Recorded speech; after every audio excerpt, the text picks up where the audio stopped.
मतलब बीच बचाव लेकर चलना चाहिए। सबका कारण है नाटो। नाटो और अमेरिका के चक्कर में पूरी दुनिया आज सफर कर रही है। हमारे देश का सेंसेक्स नीचे गिर गया, 10 लाख करोड़ रुपए जो हमारे सेंसेक्स है, 5% सेंसेक्स नीचे चला गया हमारा शेयर मार्केट, यानी लगभग 2 हलवाते रहेंगे। हम लोग को न्यूट्रल बैलेंस लेके चलना है, लेकिन हमें यह नहीं भूलना चाहिए कि अमेरिका से दोस्ती दुश्मनी तो खतरनाक होती है, दोस्ती और खतरनाक होती है। ये किसी के नहीं होते हैं सर। और अमेरिका के पिछले कर्मों को हमें नहीं भूलना चाहिए। याद कीजिए 1971 में जब जंग चल रही थी तो रूस हमें बचाने आया था, 40वां बेड़ा भेजा था, और यही अमेरिका है जो परमाणु बम से मारने की धमकी दिया था, अपना 7वां बेड़ा भेजा था। 1965 में जब हमारे यहाँ अकाल पड़ा था तो अमेरिका हमें सुअरों को खाने वाला गेहूं दिया था। किस मुंह से अमेरिका आज हमसे मदद मांग रहे हैं यहाँ पे भैया? जब 370 लगा था तो इसमें रूस ने हमारा दिया था। यूएनओ में कश्मीर में जब जब मुद्दा आया था तो यूएनओ कहता था कि वहां के लोगों से पूछिए क्या होगा, तो रूस वहीं पे रोक लगाता था। हम कैसे भूल सकते हैं रूस को? रूस ही हमें सबसे ज्यादा हथियार दिया। आज भी भारत में 80% हथियार रूस से ही आ जाते हैं, हम इसको नहीं भुला सकते हैं। 1998 में जब भारत ने अपना परमाणु बम परीक्षण किया था, पूरी दुनिया खिलाफ हो गई थी, रूस साथ खड़ा था। आपको याद है कि नहीं इन दोनों की जोड़ियां? इन लोगों ने परमाणु परीक्षण किया था, उसके बाद कोई हमें आंख उठाकर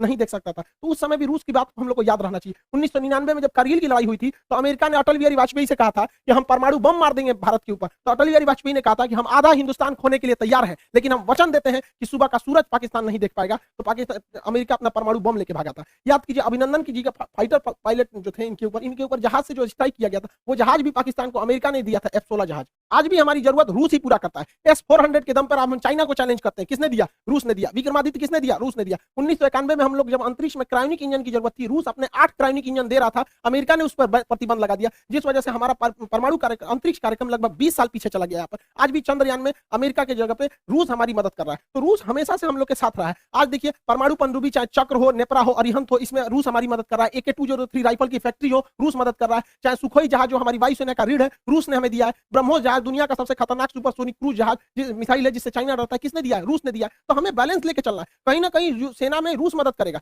लेकिन अमेरिका से हम लोग को भी संबंध बना के रखना है। चाइना को जब कंट्रोल करने की बारी आएगी तो रूस नहीं सुनेगा, तब हमें अमेरिका को लाना पड़ेगा। इस दुविधा में हम लोग हैं कि अमेरिका का साथ दें कि रूस का साथ दें। इसके लिए सबसे अच्छा रास्ता क्या होता है समझिए। मान के चलिए हमारे दो बहुत करीबी आदमी हैं, उन दोनों का ब्याह पड़ गया, तू कह रहा है कि हमारे ब्याह में आना, तू कह रहा है हमारे ब्याह में जाएगा, तो भैया हम एक में जाएंगे तो दूसरा से संबंध खराब हो जाएगा। एक काम करते हैं, कोई दिन हम अपने ब्याह कर लेते हैं, बातें खत्म हो जाएगा, भैया हम अपने ब्याह में बिजी थे। इसी वजह से सबसे अच्छा तरीका है ना हम रूस के फेवर में जाएंगे और ना ही हम अमेरिका के फेवर में जाएंगे। सबसे अच्छा तरीका है मोदी जी को अपनी सेना को बोलिए कि गलवान घाटी में 2 किलोमीटर आगे घुस जाए। गलवान घाटी में जैसे 2 किलोमीटर आगे घुसेगी, लड़ाई तो करना नहीं है, उलझा के रखना है। 2 किलोमीटर जहां आगे घुसेगी उधर से चाइना वाले घुस जाएंगे, फिर वैसे ही स्टैंड ऑफ हो जाएगा। 2-3 महीना चलेगा, अमेरिका कहेगा हे बोलना रे रूस को, हम कुछ करें, हम तो खुद लड़ रहे हैं चाइना से यहाँ पे, तो हमला दोनों शांत के साथ रहेगा। और इससे एक और फायदा होगा, चाइना इधर उलझा रहेगा तो ताइवान पे हमला नहीं करेगा, नहीं तो इससे पूरा यही भी बहाने निपटा देगा ताइवान को। आपको क्या लगता है भारत को इधर उलझा देना चाहिए कि नहीं देना चाहिए? वरना आप मना करेंगे तो कोई ना कोई देश इस तरह से आपको कहेगा कि भैया हमारा साथ दो, उससे अच्छा हम खुद उलझे हुए हैं, बातें खत्म। रूस की जगह पे कोई भी देश रहता तो अपनी सिक्योरिटी को लेकर चिंतित होता ही। आप खुद सोचिए, अमेरिका यहाँ पे है, क्या मैक्सिको देश में अगर रूस अपनी सेना लगाएगा तो क्या अमेरिका चुप रहेगा? नहीं चुप रहेगा ना। कोई भी देश देखेगा कि आप यहाँ सेना लगा क्यों रहे हैं। तो आप ही बताइए, अमेरिका अपनी नाटो सेना अगर यूक्रेन में लाएगा तो रूस के बॉर्डर से सटा देगा, तो रूस कैसे चुप रह सकता है? अपने देश पर बीतता है तो सबको खराब लगता है। आप ही बताइए, भारत है यहाँ पे, भारत के नीचे यहाँ श्रीलंका है, अगर पाकिस्तान अपनी फौज श्रीलंका में लगा देगा और श्रीलंका उसको परमिशन देगा तो भारत धोएगा कि नहीं धोएगा उसको? हम लोग को कैसे खराब लगता है? जैसे चाइना अपना स्ट्रिंग ऑफ पल्स लाता है यहाँ पे। तो हर देश को अपना सुरक्षा चिंता को ध्यान में रखना पड़ता है। और इसमें सिंपल सा बात है, यूक्रेन को कोई उससे उसका देश नहीं मांग रहा है।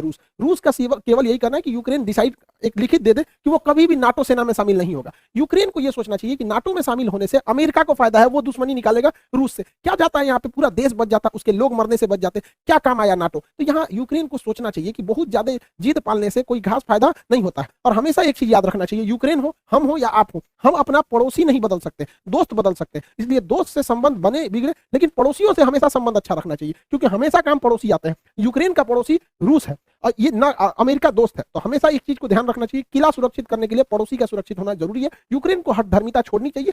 आप यूरोपीय यूनियन में शामिल हो जाए, नाटो जैसे सैन्य संगठन में नहीं शामिल होना चाहिए। क्या ये फिनलैंड बेवकूफ था, स्वीडन बेवकूफ है जो इन लोगों ने नाटो की सदस्यता नहीं लिया? यूक्रेन रूस ने धमकी दिया फिनलैंड ले लेगा तो तोड़ फोड़ देंगे, क्या कर लेंगे लोग ये रूस का? दूसरा बीपीएससी का जो प्रैक्टिस सेट है बाबू